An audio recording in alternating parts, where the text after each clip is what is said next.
Hi, I'm Roland with Impress Computers, and today I've got with me our Office 365 specialist, Jonathan. Welcome, Jonathan. Thank you for having me, Roland. Okay, so today we're going to be speaking about email security. There's been a lot of breaches happening recently, and we've seen a lot of things happening where people's emails have been compromised and then wire transfers have been made to the wrong bank account, or virus emails have been sent out from the email that was compromised. So what can companies do? And one of the first things is two-factor authentication. Jonathan, would you like to explain what two-factor authentication is and how does it protect the company? Thank you, Ron. So two-factor authentication is a great tool that's been popular, throughout the years, it's a great, easy to use tool. There's authenticator apps, but the most popular way people get codes is, just to get a text message. So two-factor just goes ahead and adds a second layer of security. It's called two-factor authentication.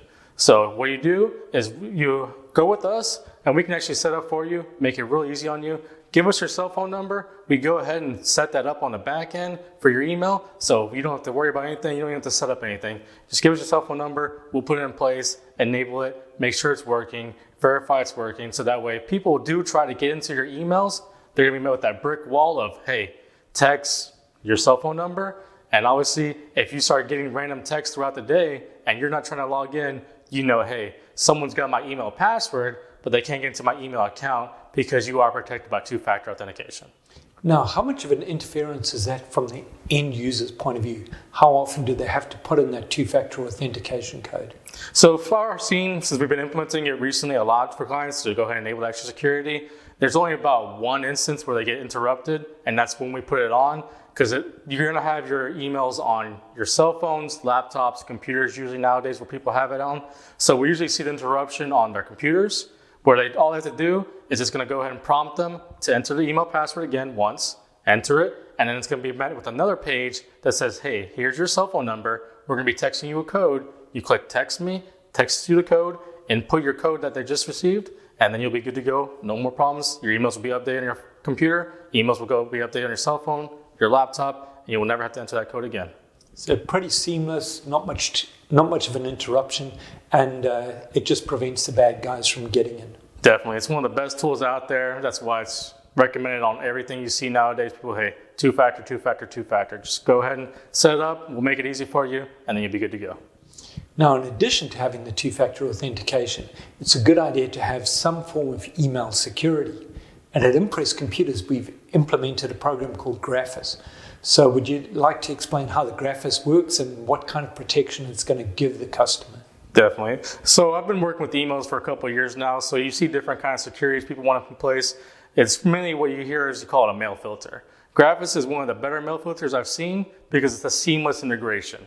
Mail filters come in different, variations. Hey, you need to go ahead and set this up, put this in place, cause disruptions, and people generally don't like that. With Graphus, it's seamless, works in the back end, integrated great with Office 365 and G Suite, so you don't have to worry about it. There's no email downtime at all. It's go ahead and sets up, puts in a banner, puts in security. We can work with you to even give you access, so you can go ahead and look in the back end and see, hey, these emails are getting blocked, or you can just kind of leave it to us, and we'll manage it, make sure everything looks great on the back end to make sure no emails are coming through. You're not getting false positives because, everyone wants to make sure that they're getting their emails. So we always want to make sure they're getting their emails as well. So we monitor that. We have emails to go ahead and report that to us to make sure this is what's blocked, this is what's getting blocked, this is what's tried to get. So I can go more details on Graphus.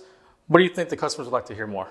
So part of the issue that people are saying, well, how is it going to prevent that spoofing from happening where somebody takes a URL, a domain of somebody that they're dealing with, and they add one letter, the customer doesn't recognize it, and then they're going, well, how do I know that this is the same person I was dealing with? Exactly. So that's a great tool. They have that call. It's called executive spoofing they put in place because, people can go ahead and they try and find different tricks now. So let's say for us, Impress Computers, they can add an extra S, take out one letter, do whatever funky ways they want to do to try and, just trick you.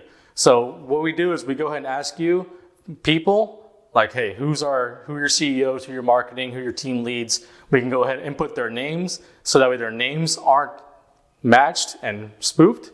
But what also helps with the whole entire spoofing campaign is they'll go ahead and match it and read your emails and says, hey, this email is not coming from the verified sender you've been talking to. And it puts a big blue banner that says, hey, this email is not matching. Is this normal for you?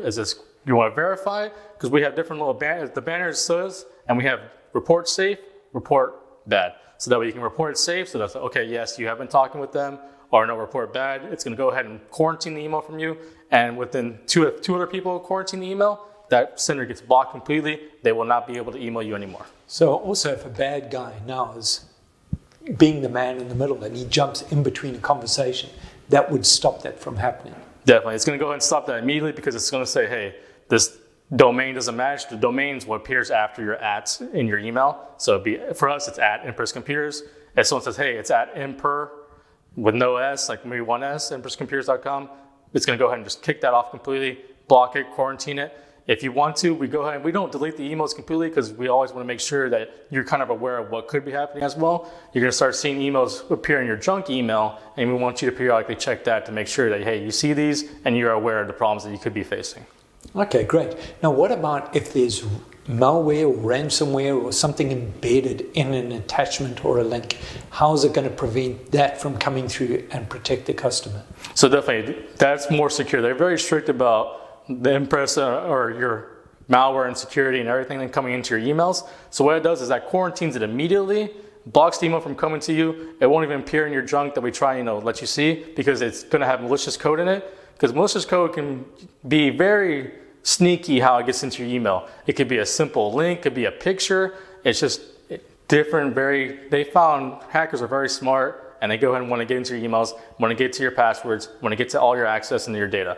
So that will just completely block quarantine. We get an alert for those, so we can go ahead and look into the email, make sure we can go ahead with back-end sandboxing to go ahead and sandbox it, isolate the email, check it out, make sure it's safe. If it is safe, we can send it back to you, because maybe some people just send you, hey, different people have different practices. They might send you a program to view x-rays we've seen for different customers, or they send you a license that maybe does get false positive because it's a license for a software you're using, but we want to make sure that those get immediately stopped because you don't want you to get hacked. Yeah, so it's going to block the bad guys, but if something goes through by mistake and gets blocked, you can unblock that and whitelist it. Definitely. We get alerts for those because those are very, very few, full moon type of thing. You never really know what's going to happen, but we do get alerts for those specifically, so we can go ahead and make sure that they do get blocked. If it is false positive, we are able to send it to you correctly, so you do get access to that email. So the customers are going to get protection against all that type of malicious software coming in. It's also going to alert them if somebody's trying to spoof or impersonate somebody else. But what about spam? Does it give them any type of spam protection? Definitely. Spam is a major issue that people would get because, you can receive up to hundreds of spam. Someone gets irked at you, they know your email, boom, they sign you up for 50 newsletters, marketing campaigns, put it on the dark web, whatever they want to do. So definitely that's a big filter that they kick in automatically. We have customers who have over 100 pages of 50, so probably over 5,000 emails of spam they can get in a day. That just completely goes in and blocks it. It knows known spammers, it knows emails, and it also helps, like I said before, that banner, it's going to send you. The first one might get through. It is a learning curve because it is an AI learning. It will learn. So once it learns, it's going to start restricting down on what emails you do receive because it knows. It's like, hey, I don't receive emails from these people. I will never receive emails from these people. So they'll start blocking. And then you don't even get to see it. Exactly. You'll never see it. Just work emails will be coming in, and that's all you'll ever see. Well, that's great information. Jonathan, thanks a lot for your time today. Thank you, Rowan. Thank you for watching. We're going to be covering more of these topics, email security, other forms of cybersecurity, and what you can do to protect your business. If you've got any questions, get hold of us at 281-647-9977.